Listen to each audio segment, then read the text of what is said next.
हमारी सोसाइटी में भंग और चर्स का इस्तेमाल काफ़ी टाइम से होता हुआ आया है, पुराने ज़माने से।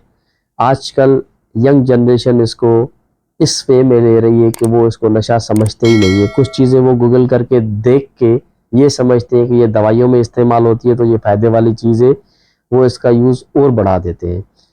अब भंग और चर्स बेसिकली दोनों एक ही कैटेगरी में आते हैं। कैनाबिस में थोड़ा उनका मेकिंग का डिफरेंस आता है कि भंग हम पीते हैं और चर्स हम स्मोक करते हैं। आजकल तो ये हो गया, जब हमें लोग बताते हैं कि हम सिगरेट पीते हैं तो हम पूछने पे मजबूर हो जाते हैं कि आप भरा हुआ सिगरेट पीते हैं या खाली सिगरेट पीते हैं, क्योंकि भरे हुए से मुराद ये है कि उसमें जो है ना वो चर्स जो मिला के स्मोक करते हैं। अब इसके काफी सारे वैसे तो नेगेटिव इफेक्ट्स हैं, पर हर कोई जो पीता है तो वो उसको जस्टिफाई करता है, खाली पॉजिटिव इफेक्ट्स बताते हैं हमें ना। नो डाउट वो टेम्परली किसी इंसान को रिलैक्स करती है, जैसे सिगरेट पीने वाले बंदे कहते हैं हमें सिगरेट नहीं पीते तो मजा नहीं आता, उसी तरीके से ये उनको रिलैक्स करती है।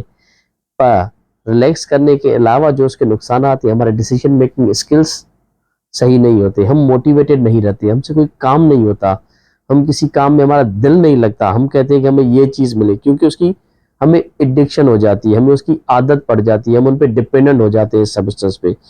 तो ये साइंटिफिकली प्रूवन है कि 7% लोगों में अगर कोई बंदा कंटिन्यूअस चर्स या भंग ले रहा है तो उसमें साइकोसिस होने के चांसेस होते हैं। ये एक बहुत बड़ा रेशियो है कि 7% लोग जो है ना साइकोसिस में जाते हैं। साइकोसिस एक बहुत खतरनाक बीमारी है, इसमें डिलीजन और हेलुसिनेशन होते हैं। हमने पहले भी बात की है साइकोसिस पे।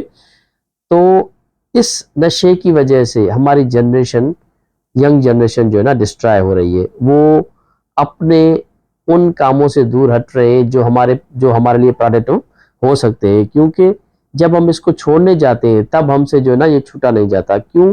एक तो इसकी साइकोलॉजिकल एडिक्शन होती है, दूसरे इसको छोड़ते वक्त हमें एंग्जाइटी होती है, बेचैनी होती है, घबराहट होती है।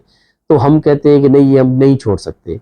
बेसिकली छोड़ने को तो बहुत सारी चीज़ें छोड़ी जा सकती है, पर वो हमारी जो फीलिंग्स होती है कि हमसे ये छूटा नहीं जाता। तो मैं तो यही कहूँगा कि ये एक मिथ है कि ये जो है ना चीज़ों में जैसे हम यूज़ करते हैं कि ये एक इलाज है, इससे फ़ायदा होता है, इससे उम्र बढ़ती है, इससे आपकी सेक्सुअल लाइफ बढ़ती है, ये ऐसा कुछ भी नहीं है। लॉन्ग टर्म में ये सारी चीज़ें हमें नुकसान ही देती है। हाँ, जब हम दवाइयों में इनको यूज़ करते हैं तो दवाइयों में हम ऐसे यूज़ करते हैं इनको कि अगर कोई कैंसर का पेशेंट है, उसकी कीमोथेरेपी चल रही है, उसको नाज़िया, वोमिटिंग और उनकी हो रही है और उनकी एपिटाइट, भूख कम हो रही है, तब हम इनमें यूज़ करते हैं ताकि उनकी भूख बढ़े और उनको वो नाज़िया और वोमिटिंग ना हो। ऐसा नहीं है कि हम इसको हर किसी मेडिसिन में ऐसे यूज़ कर सकते हैं। रेयर कंडीशन में यूज़ होता है, लिमिटेड क्वांटिटी में होता है। नो डाउट काफ़ी कंट्रीज़ में, काफ़ी स्टेट्स में, अमेरिका में ये लीगल भी हो चुका है, बट वहाँ के हालात इनके यूज़ करने के बाद इतने अच्छे नहीं है प्रैक्टिकली। तो स्पेशली हमारी कंट्री में जहाँ पे ऑलरेडी हेल्थ केयर बर्डन इतना बढ़ जाता है और ये अननेसेसरी चीज़ें हम यूज़ करके अपने गवर्नमेंट को और अपने मुल्क को और नुकसान पहुंचाते हैं।